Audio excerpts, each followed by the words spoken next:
नमस्कार दोस्तों, इस वीडियो में हम बायोलॉजी का एक चैप्टर पोषक तत्व अर्थात न्यूट्रिएंट्स के बारे में पढ़ेंगे। ये बायोलॉजी का एक ऐसा चैप्टर है दोस्तों जो विभिन्न प्रकार की होने वाले प्रतियोगिताओं परीक्षाओं में एक या दो क्वेश्चन इससे बनते हैं दोस्तों।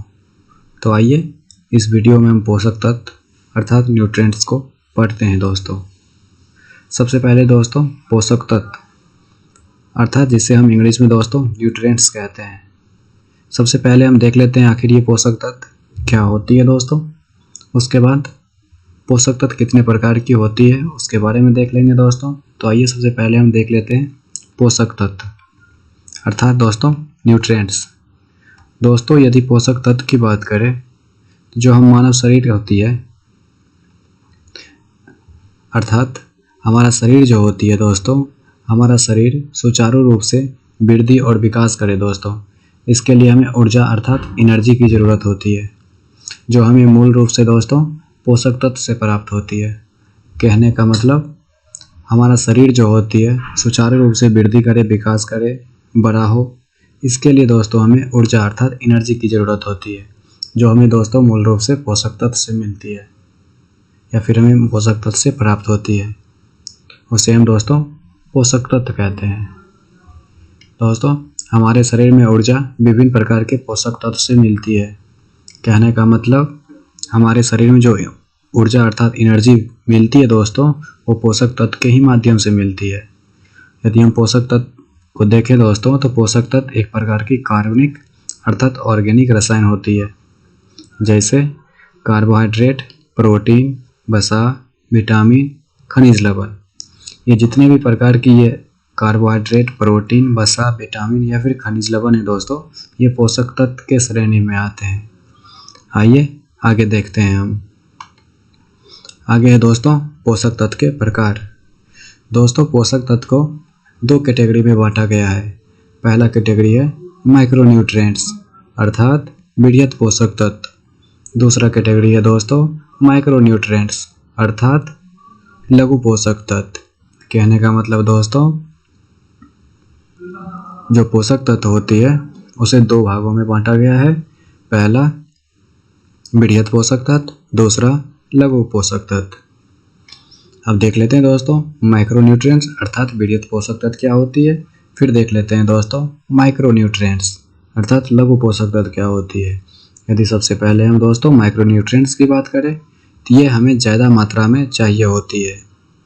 कहने का मतलब दोस्तों हमारे शरीर में कुछ ऐसे पोषक तत्व होती है जो हमें ज़्यादा मात्रा में चाहिए होती है, और कुछ ऐसे पोषक तत्व होती है जो हमारे शरीर को अल्प अर्थात कम मात्रा में चाहिए होती है।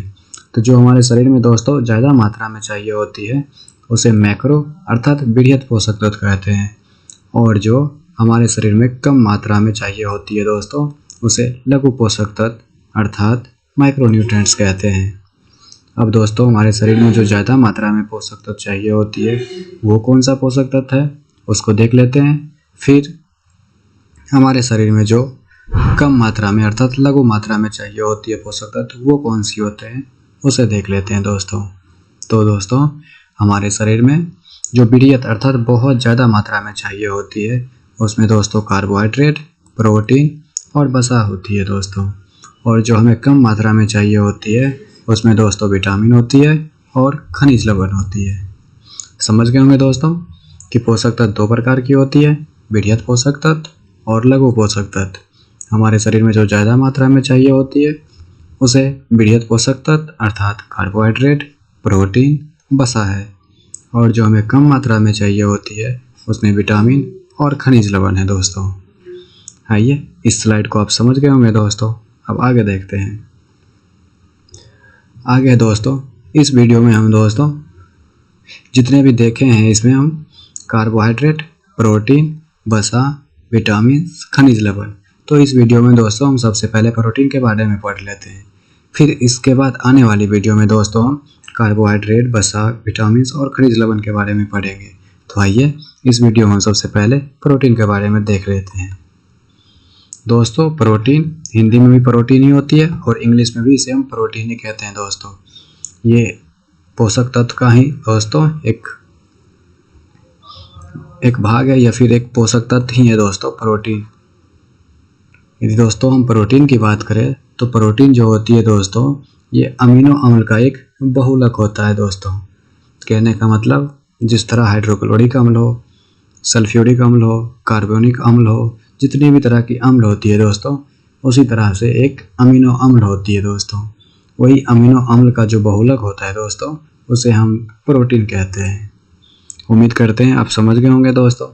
आगे प्रोटीन का जब हम पूर्ण जल अपघटन करते हैं, कहने का मतलब दोस्तों पूर्ण जल अपघटन कहने का मतलब होता है दोस्तों प्रोटीन में जब हम जल मिलाते हैं तो उसे ही हम दोस्तों जल अपघटन कहते हैं, अर्थात हाइड्रोलाइसिस कहते हैं।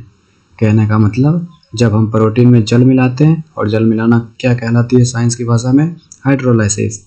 अर्थात प्रोटीन का जब हम हाइड्रोलाइसिस करते हैं दोस्तों तो एमिनो एसिड बनता है दोस्तों। समझ गए होंगे दोस्तों एमिनो एसिड कैसे बनता है। जब प्रोटीन का जल अपघटन करते हैं तो प्रोटीन बनता है। आगे अब अमीनो अम्ल क्या होती है दोस्तों, ये अर्थात इनके जो अणु होते हैं दोस्तों, अणु मतलब कहने का मतलब एमिनो को दोस्तों हम इसको संक्षेप में NH2 भी कहते हैं। जैसे कार्बोऑक्सिलिक को दोस्तों COOH हम दर्शाते हैं दोस्तों। ये दोनों के समूह मौजूद होते हैं। कहने का मतलब अमीनो अम्ल जो होती है दोस्तों उसमें एमिनो और कार्बोऑक्सिलिक दोनों के समूह अर्थात ग्रुप मौजूद होते हैं, उसे हम दोस्तों एमिनो अम्ल कहते हैं। ये जो होती है दोस्तों प्रोटीन, ये नाइट्रोजन युक्त कार्बनिक पदार्थ होते हैं दोस्तों। कार्बनिक पदार्थ कहने का मतलब दोस्तों ऑर्गेनिक पदार्थ होते हैं, अर्थात इसमें जो होती है CHON कहने का मतलब कार्बन, हाइड्रोजन, ऑक्सीजन, नाइट्रोजन से बना होती है। और इसके अलावे अन्य तत्व भी इसमें होती है जैसे IPS। आप याद रखने के लिए कर सकते हैं IPS मतलब इसमें फास्फोरस हो, सल्फर हो या फिर आयोडीन हो, ये सब अन्य तत्व भी अर्थात अन्य एलिमेंट भी इसमें मौजूद रहते हैं। तो दोस्तों आप समझ गए होंगे प्रोटीन जो होती है दोस्तों वो अमीनो अम्ल का बहुलक होता है, और जब हम प्रोटीन का जल अपघटन करते हैं दोस्तों तो अमीनो एसिड बनता है। ये बात हो गई। और अमीनो अम्ल जो होती है दोस्तों ये एमिनो और कार्बोक्सिलिक अर्थात COOH दोनों का समूह इसमें होता है। और ये जो होता है दोस्तों ये नाइट्रोजन युक्त कार्बनिक पदार्थ भी होता है, अर्थात कार्बनिक युक्त पदार्थ कहने का मतलब इसमें कार्बन, हाइड्रोजन, ऑक्सीजन, नाइट्रोजन से बना होता है। इसके अलावा भी और तत्व होती है जैसे IPS भी होता है, भी बताए थे, आयोडीन हो, फिर फास्फोरस हो या फिर सल्फर हो। दोस्तों समझ गए होंगे। अब आगे दोस्तों यदि प्रोटीन को दोस्तों हम प्रकार की बात करें तो प्रोटीन दोस्तों गुणों के आधार पर प्रोटीन 3 प्रकार के होते हैं दोस्तों। पहला प्रोटीन होता है दोस्तों सरल प्रोटीन, दूसरा होता है युग्मित प्रोटीन और तीसरा होता है दोस्तों व्युत्पन्न प्रोटीन। तो पहले हम एक एक करके देख लेते हैं दोस्तों। तो सबसे पहले सरल प्रोटीन। यदि हम सरल प्रोटीन की बात करें तो ये इसका सबसे पहले हम डिफिनेशन देख लेते हैं, फिर एग्जाम्पल को देख लेंगे। तो पहले हम सरल प्रोटीन की बात करें तो ऐसा प्रोटीन जो केवल अमीनो अम्ल का बना होता है। अभी दोस्तों हम पिछले स्लाइड में बात किए थे अमीनो अम्ल जो होता है दोस्तों वो NH2 और COOH का जिसमें ग्रुप होता है उसे अमीनो अम्ल कहते हैं दोस्तों। तो ये सरल प्रोटीन की यहाँ बात कर रहे हैं दोस्तों। तो ये जो होती है सरल प्रोटीन वो केवल और केवल अमीनो अम्ल का बना होता है। जो सिर्फ और सिर्फ अमीनो अम्ल का बना हो उसे हम सरल प्रोटीन कहते हैं। ठीक दोस्तों, अगर इसके हम एग्जाम्पल देख लें सरल प्रोटीन का तो उसमें हो जाएगा ग्लोब्यूलिन, एल्ब्यूमिन, हिस्टोन। ये 3 प्रोटीन का नाम दोस्तों आपको याद रखना महत्वपूर्ण है, क्योंकि एग्जाम में सीधे सीधे क्वेश्चन इससे बनता है कि ग्लोब्यूल प्रोटीन जो है ग्लोब्यूलिन प्रोटीन वो कौन सा प्रोटीन है। ऑप्शन में दे देता है दोस्तों सरल प्रोटीन, युग्मित प्रोटीन, व्युत्पन्न प्रोटीन या फिर इनमें से कोई नहीं। तो उस टाइम दोस्तों आपको क्वेश्चन छोड़ के नहीं आना है, उसमें आपको टिक लगाना है सरल प्रोटीन। तो ये जो होता है दोस्तों ग्लोब्यूलिन, ये कहाँ होता है प्रोटीन, ये कहाँ पाया जाता है, ये अंडा पीठ कहने का मतलब अंडा का जो पीला भाग होता है दोस्तों उसमें पाया जाता है ग्लोब्यूलिन प्रोटीन। अगला दोस्तों एल्ब्यूमिन प्रोटीन जो होता है दोस्तों अंडा में ही पाया जाता है, और जो उजला भाग होता है दोस्तों ऊपर वाला भाग उसमें पाया जाता है एल्ब्यूमिन का प्रोटीन। और जो अंडे के भीतर में पीला वाला भाग होता है अंडा पित्त जिसको कहते हैं उसमें ग्लोब्यूलिन पाया जाता है। अगला दोस्तों हिस्टोन। हिस्टोन जो होता है दोस्तों ये थाइमस ग्रंथि में पाया जाता है दोस्तों ग्रंथि का हम अलग से सेपरेट वीडियो बना दिए हैं जिसमें हम अच्छे से डिस्कस किए हैं ग्रंथि अर्थात ग्लैंड क्या होता है। ये 3 प्रकार के होते हैं, अंतःस्रावी ग्रंथि, बाह्यस्रावी ग्रंथि, मिश्रित ग्रंथि। इस तीनों को अच्छे से हम दोस्तों एक्सप्लेन किए, आप उस वीडियो को भी जाके प्ले लिस्ट में देख सकते हैं। अगला देख लेते हैं दोस्तों युग्मित प्रोटीन। युग्मित प्रोटीन दोस्तों जब हम डिफिनेशन देख रहे थे प्रोटीन का तो उसी टाइम हम समझे थे एमिनो अम्ल क्या होता है, उसमें जो अन्य तत्व थी कौन कौन से तत्व थे उसको भी हम डिस्कस किए थे। तो देखिए वही यहाँ पे भी डिफिनेशन में काम आएगा दोस्तों। यहाँ पे है युग्मित प्रोटीन। दोस्तों यदि हम युग्मित प्रोटीन की बात करें और इसका डिफिनेशन को देखें तो कहा जा रहा है वैसा प्रोटीन जिसमें एमिनो अम्ल के साथ साथ अन्य तत्व देखे थे ना दोस्तों। अन्य तत्व में था आई था, पीएस था, मतलब आयोडीन था, फास्फोरस था, सल्फर था, कार्बन था, हाइड्रोजन, नाइट्रोजन, ऑक्सीजन, ये सब था। तो कहा जा रहा है एमिनो अम्ल के साथ अन्य जो भी तत्व हैं या जो भी अणु भी मौजूद थे उसे हम युग्मित प्रोटीन कहेंगे। कहने का मतलब वैसा प्रोटीन जिसमें एमिनो अम्ल के साथ साथ अन्य तत्व भी मौजूद होगी दोस्तों तो उसे हम युग्मित प्रोटीन कहेंगे। यदि हम प्रमुख युग्मित प्रोटीन की बात करें तो क्रोमोप्रोटीन, न्यूक्लियोप्रोटीन और ग्लाइकोप्रोटीन और फिर फास्फोप्रोटीन। इसके अलावा भी और हो सकती है दोस्तों, और भी है, लेकिन परीक्षा के दृष्टिकोण से उतने अति महत्वपूर्ण नहीं थे। जो भी महत्वपूर्ण थी दोस्तों उसको हमने इस स्लाइड में इंक्लूड कर लिए हैं दोस्तों। आप इतना याद कर लीजिए, आपका काम इतना से ही चल जाएगा। यदि हम क्रोमोप्रोटीन की बात करें दोस्तों ये रक्त के हीमोग्लोबिन में पाया जाता है और नेत्र के रेटिना में भी क्रोमोप्रोटीन ही पाया जाता है दोस्तों। अगला दोस्तों न्यूक्लियोप्रोटीन। ये जो न्यूक्लियोप्रोटीन होता है दोस्तों ये कोशिका के केंद्रक में पाया जाता है दोस्तों। अगला ग्लाइकोप्रोटीन। ग्लाइकोप्रोटीन जो होती है दोस्तों ये लार में पाया जाता है और इसमें म्यूसिन प्रोटीन भी पाया जाता है दोस्तों। फॉस्फोप्रोटीन। फॉस्फोप्रोटीन दूध में पाया जाता है दोस्तों और दूध में केसिन नामक प्रोटीन भी पाया जाता है। आप समझ गए होंगे दोस्तों युग्मित प्रोटीन। युग्मित प्रोटीन की बात करें दोस्तों तो ऐसा प्रोटीन जिसमें एमिनो अम्ल के साथ अन्य तत्व मौजूद हो उसे युग्मित प्रोटीन कहेंगे। यदि हम प्रमुख युग्मित प्रोटीन की बात करते हैं जिसमें क्रोमोप्रोटीन हो जाएगा, न्यूक्लियोप्रोटीन हो जाएगा, ग्लाइकोप्रोटीन हो जाएगा और फास्फोप्रोटीन हो जाएगा दोस्तों। आइए इसके अगले प्रकार को देखें हम। अगला है दोस्तों व्युत्पन्न प्रोटीन। दोस्तों यह भी प्रोटीन का एक तीसरा भाग है, तीसरा प्रकार है दोस्तों। यदि हम व्युत्पन्न प्रोटीन की बात करें दोस्तों तो जब हम सरल प्रोटीन तथा युग्मित प्रोटीन, मतलब जो हम पहला देखे थे प्रकार और फिर जो दूसरा देखे थे प्रकार, कहने का मतलब जब हम सरल प्रोटीन तथा युग्मित प्रोटीन का जल अपघटन करते हैं, कहने का मतलब जब हम सरल प्रोटीन और युग्मित प्रोटीन दोनों का हाइड्रोलाइसिस अर्थात उसमें जब जल मिलाते हैं तो व्युत्पन्न प्रोटीन हमें प्राप्त होती है। दोस्तों आप समझ गए होंगे कि प्रोटीन 3 प्रकार के होते हैं, सरल प्रोटीन, युग्मित प्रोटीन और व्युत्पन्न प्रोटीन।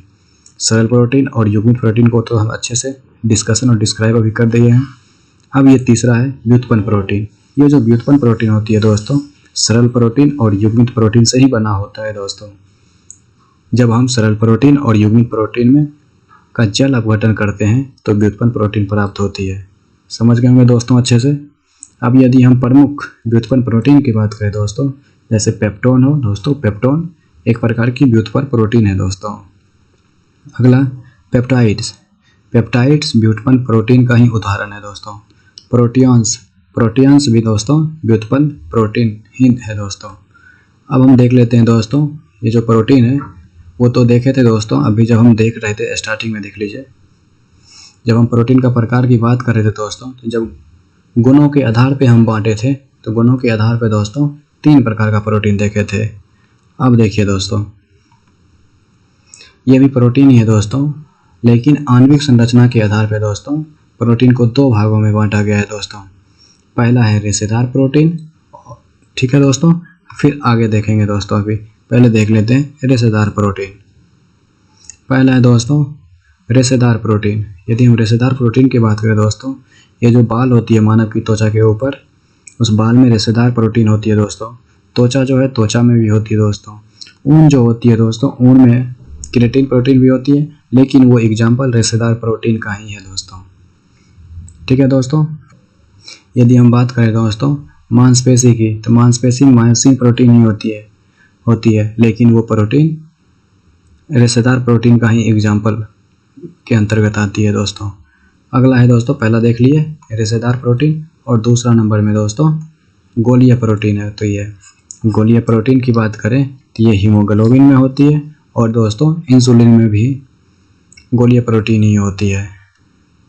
अब दोस्तों प्रोटीन हमारे शरीर में क्या क्या कार्य करती है, और प्रोटीन का हमारे शरीर में कौन सी काम है, और प्रोटीन का स्रोत क्या क्या है दोस्तों, उसकी बात कर लेते हैं। सबसे पहले यदि हम बात करें प्रोटीन का कार्य दोस्तों, तो ये हमारे शरीर जो होती है दोस्तों वृद्धि और विकास करने में महत्वपूर्ण भूमिका निभाती है। यदि किसी कारणवश शरीर के अंदर कोई कोशिका टूट फूट जाती है, तो टूटी फूटी कोशिका का मरम्मत करने में प्रोटीन ही सहायता प्रदान करती है। अगला, ऊर्जा उत्पन्न करने में, हमारे शरीर में ऊर्जा उत्पन्न करने का काम प्रोटीन के द्वारा ही होती है दोस्तों। प्रोटीन के द्वारा भी होती है दोस्तों। शरीर में एंजाइम तथा हार्मोन बनाने में, हमारे मानव शरीर में कई प्रकार की दोस्तों एंजाइम भी है, हार्मोन भी है, और इन दोनों को बनाने का काम प्रोटीन का ही है दोस्तों। अब देख लेते हैं प्रोटीन का स्रोत। यदि प्रोटीन का स्रोत देखें दोस्तों, तो ये मटर, यदि कोई भी इंसान हो, मटर हो, सोयाबीन हो, चना हो, मूंग हो, दूध, मांस, मछली, अंडा, पनीर, ये सब के खाने के बाद हमारे शरीर में प्रोटीन की आपूर्ति होती है। कहने का मतलब प्रोटीन की स्रोत की बात करेंगे तो दोस्तों उसमें मटर हो जाएगी, सोयाबीन हो जाएगी, चना हो जाएगी, मूंग हो जाएगी, दूध हो जाएगी, मांस हो जाएगी, मछली इत्यादि बहुत सारे ऐसे चीज़ें हैं जो हमारे शरीर में प्रोटीन पहुंचाने का काम करती है दोस्तों। उम्मीद करते हैं दोस्तों आप प्रोटीन को अच्छे से समझ गए होंगे दोस्तों। पोषक तत्व क्या होती है ये भी समझ गए होंगे दोस्तों। फिर पोषक तत्व कितने प्रकार की होती है इसके भी बारे में अच्छे से डिस्कस किए दोस्तों। फिर प्रोटीन क्या होती है, एमिनो अम्ल क्या होती है, हाइड्रोलाइसिस क्या होती है ये भी देख लिए थे। गुणों के आधार पर प्रोटीन 3 प्रकार की होती है, सरल प्रोटीन, युग्मित प्रोटीन, व्युत्पन्न प्रोटीन, इसको भी देख लिए थे दोस्तों। फिर आणविक संरचना के आधार पर 2 प्रकार की होती है दोस्तों, इसके बारे में भी देख लिए दोस्तों। और प्रोटीन का क्या कार्य है और कहाँ से स्रोत, इसका क्या स्रोत है दोस्तों, इसके बारे में भी पढ़ लिए थे दोस्तों। इससे जितने भी रिलेटेड क्वेश्चन दोस्तों बनेगी वो क्वेश्चन एक ही वीडियो में बना के इसके डिस्क्रिप्शन में दे देंगे दोस्तों। इस वीडियो को देखने के बाद वो क्वेश्चंस का वीडियो देख लीजिएगा, उसके बाद आपका सारा डाउट क्लियर हो जाएगी, और इससे एक भी क्वेश्चन इससे बाहर प्रोटीन से रिलेटेड नहीं रुकेगी दोस्तों आपसे। उम्मीद करते हैं इस वीडियो को आप अच्छे से समझे होंगे दोस्तों।